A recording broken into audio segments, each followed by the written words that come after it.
নমস্কার বন্ধুরা, আমি সাথী কুকিংয়ে সবাইকে স্বাগত।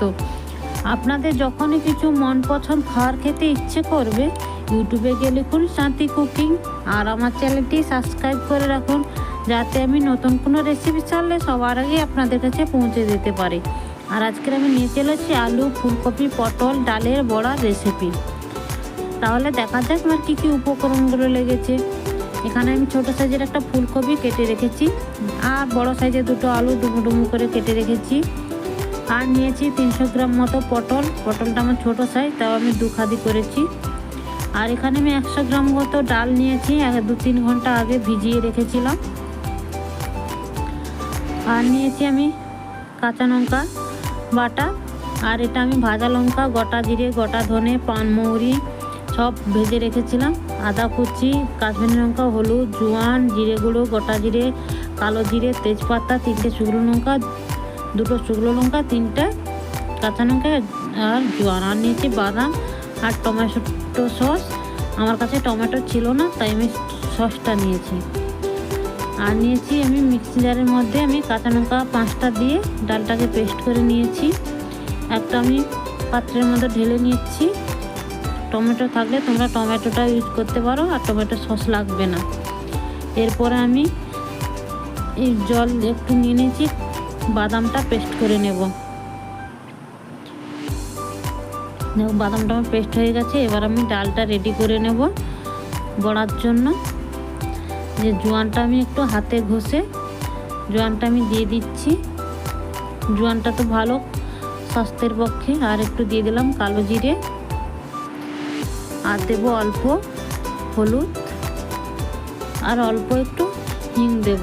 হিংটা দিলে না খেতে খুব সুন্দর লাগে বড়াটা। আর তোমরা যারা আমিষ রান্না করবে তো এখানে পেঁয়াজ দিতে পারো, পেঁয়াজ দিলেও খুব সুন্দর লাগবে। স্বাদ মতো লবণ, আর স্বাদ মতো একটু অল্প চিনি, আমি চিনি গুঁড়ো করে রেখেছিলাম, ওইটা একটু দিয়ে ভালো করে ডালটাকে আমি ফেটে নিচ্ছি। 2-3 মিনিট ডালটাকে ফেটিয়ে নিয়েছি। আর গ্যাসের মধ্যে আগে থেকে আমি কড়াই বসিয়ে রেখেছিলাম। তেলটা আমার গরম হয়ে গেছে। এবার আমি বড়াগুলো ভেজে নেব। চামচের মধ্যে এরকম দিলেও হবে।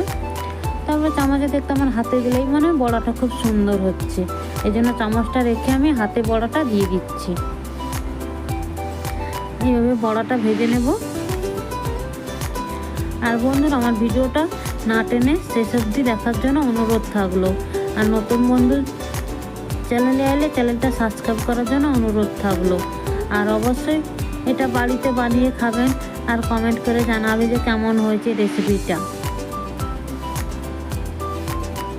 আর এই ডাল তো সবার বাড়িতেই থাকে। নিরামিষ দিনে এরকম রান্না করে খেলে খুবই ভালো লাগবে। নিরামিষ একঘেয়েমি তো ভালো লাগে না, এই ধরনের রান্না করলে খুব ভালো লাগবে। আর হিংটা দিলে বড়াগুলো খেতে খুব সুন্দর লাগবে। এখন বড়াগুলো খুব সুন্দর ভাজা হয়ে গেছে। ওই তেলের মধ্যে আমি পটলটা ভেজে নেব।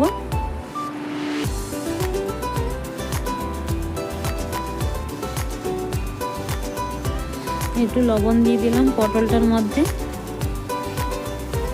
পটলটা একটু ভাজা ভাজা করে এর মধ্যে আমি দিয়ে দেব ফুলকপি আর আলু। আমি একসাথেই ভেজে নিচ্ছি আলু, ফুলকপি আর পটল। অল্প অল্প করে লবণ দিয়ে দিচ্ছি, আর অল্প হলুদ দিয়ে দিলাম।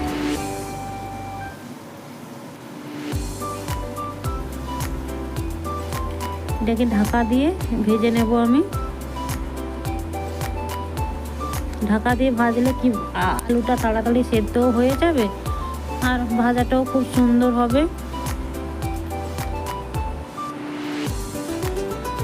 ঢাকা দিয়ে আমি ভেজে নিয়েছি। পটলটা আমার প্রায় হয়ে গেছে, আর আলুটাও হয়ে গেছে।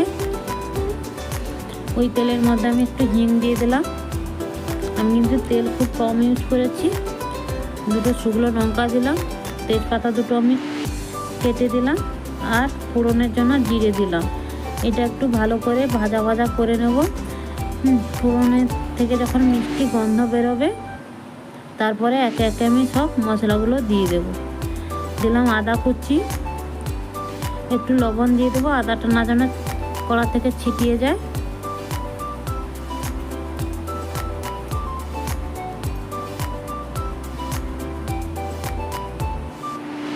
আর দিয়ে দিলাম কাঁচা লঙ্কা পেস্ট, জিরে গুঁড়ো, লঙ্কা গুঁড়ো, কাশ্মীরি লঙ্কার গুঁড়ো দিলাম আমি, আর হলুদ গুঁড়ো। অল্প একটু জল দিয়ে দিলাম, মশলাটা না যেন পুড়ে যায়। ভালো করে মশলাটা একটু আমি কষে নেব। দেখো মশলা থেকে আমার তেল ছেড়ে দিয়েছে। এরপর আমি টমেটো সসটা দিয়ে দেব। টমেটো সসটা তরকারি দিলে তরকারির স্বাদটা আরও খুব সুন্দর লাগে। কাঁচা টমেটোর থেকে টমেটো সসটা দিলে খুব ভালোই লাগে। তোমরা চাইলে কাঁচা টমেটো দিতে পারো, আমার কাছে কাঁচা টমেটো ছিল না, তাই আমি টমেটো সসটা ব্যবহার করেছি। দেখো সসটা কত সুন্দর ভাজা হয়ে গেছে আর তেল ছেড়ে গেছে। সসটা থেকে তেল ছেড়ে গেছে, মশলা থেকে তেল ছেড়ে গেছে। এবার আগে থেকে যে আমি বাদামটা পেস্ট করে রেখেছিলাম ওইটা দিয়ে দিলাম। দিয়ে ওই মিক্সার জারটা ধুয়ে অল্প একটু জল দিয়ে দিলাম। বাদাম দিয়েছি, ভালো করে মশলাটাকে নাড়াচাড়া করে রাখতে হবে, না হলে নিচে পুড়ে যেতে পারে। এই জন্য বারবার করে আমি নাড়াচাড়া করে রাখছি। এখন মশলা থেকে তেলটা ছেড়ে গেছে। এবার আমি ভেজে রাখা সবজিগুলো সব দিয়ে দিলাম, দিয়ে ভালো করে মিশিয়ে নেব। স্বাদ মতো আমি লবণ দিয়ে দেব, কারণ আমি আলু ফুলকপি পটল ভেজেছিলাম তখন আমি লবণ দিয়েছিলাম, সেই কথা মাথায় রেখে আমি অল্প একটু লবণ দিয়ে দিলাম। ঢাকা দিয়ে রান্না করে নেব। ঢাকা দিয়ে মিনিমাম 5 মিনিট রান্না করে নিয়েছি। আর ঢাকা দিয়ে যত রান্না করবে তরকারিটার স্বাদটা খুব সুন্দর হয়।